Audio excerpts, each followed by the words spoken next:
มาพี่น้องมากุ้งเต้นโดดลงเลยเขาในหนึ่งวัดตามที่เราเลยเว้ากันในคลิปก่อนเนาะตอนที่เราไปใส่กระตุกมังกุ้งตัวอะไรโบราณมื้อนี้ยังตีงอแงกอยู่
จางเว้ย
เผ็ดเนาะ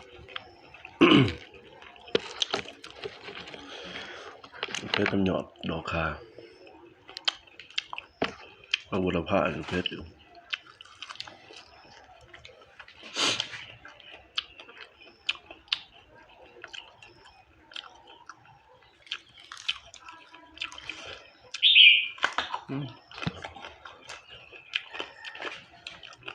นกกระถ่วงคนกินข้าว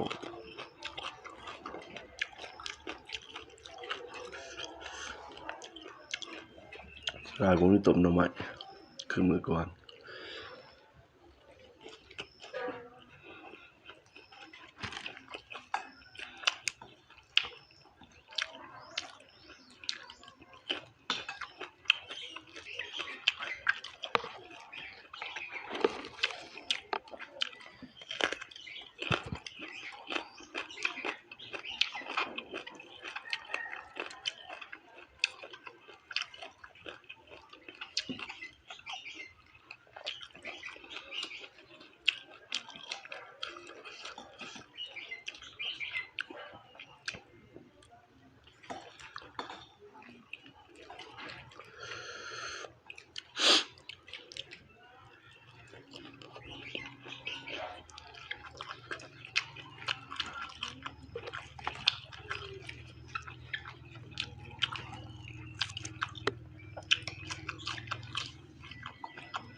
ว้าโอ้ตัวนี้สมันใหญ่ไปดึกเลยเนาะตัวใหญ่ๆอ่ะ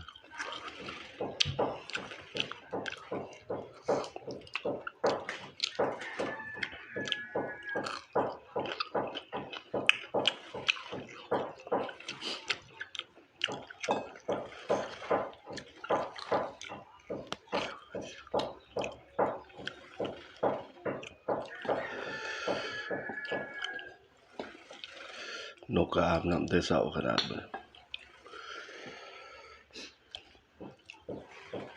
เป็นตั้งนานจังนี่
ว้า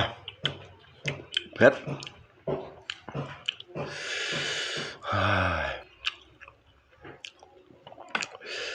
สำหรับคลิปนี้ก็เอาสำนี้ก่อนนะพี่น้องเนาะกุ้งก็ไหลบ่ร้ายเป็นไรจนได้จับกินพอดีอิ่มขอบใจทุกท่านที่ว่าให้เกียรติติดตามรับชมเนาะขอให้ทุกท่านมีสุขภาพแข็งแรงปราศจากโรคภัยไข้เจ็บ ขอให้ร่ำให้รวยมีเงินใช้หลายๆเบิดทุกคนอย่าลืมเด้อพี่น้องเด้อก่อนจะจากกันก็ช่วยกดไลค์กดแชร์กดติดตามเพื่อเป็นกำลังใจในการเฮ็ดคลิปต่อๆไปของเราเนาะสำหรับมื้อนี้เอาซ้ำนี้ก่อนพอกันใหม่คลิปหน้า